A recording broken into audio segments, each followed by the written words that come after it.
So when you were working on a documentary before and then you transitioned to features, how does that? I think that documentaries, they're very good because they point at something that you want to point to and you feel is important when you're making a documentary. But this is a good example of it, right? We did the documentary and I think people that watched it, they did really good around the world. But people that watched it were predisposed. They were people that watch documentaries that have a brain that's open to that and they're open to subjects like that, right? Which with this movie, this subject and many others, I think a drama movie will touch a completely different audience.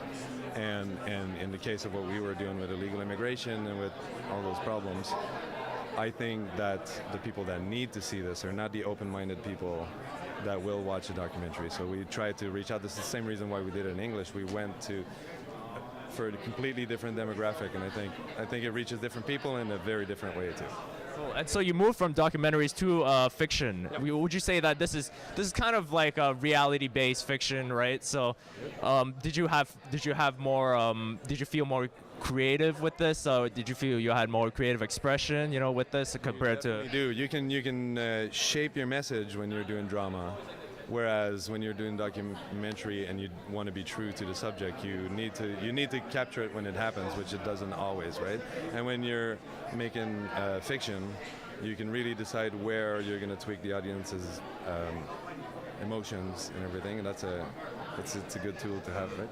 And cool. And I just want to ask you about how hard was it to get this film? I know it's crazy hard to get a feature film made. Yeah. And how long have you been in film, sir? I think I've been working for about 15 years in the business in all kinds of different capacities, because in Canada to make movies you have to, it's a very difficult role, as you know. Yes, I think to make movies and then to finish them and then to even beyond finishing them, get them out there to an audience it's a very difficult place to make independent movies. And so how did you succeed at this? What was your get out of jail card in this? I made the best movie ever, and so it went a bunch of places. But I think the real answer to that is you do a movie that you care for, and you surround yourself with a really good team.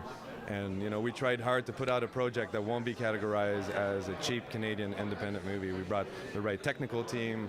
We didn't cheap out on anything, we got good actors, and we didn't start filming until we had the best actors that we thought were good. We didn't go for a name that can come for a couple of days because that'll sell the movie. It was the right guys. We didn't want to see, we had interest from some big name Latino guys, and we didn't want to see a big name Latino guy as Manolo because he would disconnect from what this movie was about, right? So.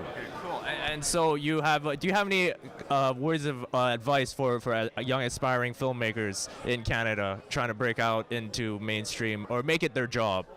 I think a big word of advice for people trying to break it into movies is they should go out on set. There's a big push to just make movies because you have access to all the technology, but people should go out on set on the big movies and take time to see other people make mistakes and then realize what worked and what didn't work in a day and take it in before they'll go put out something, because we work in a country where you might only get to do so many movies.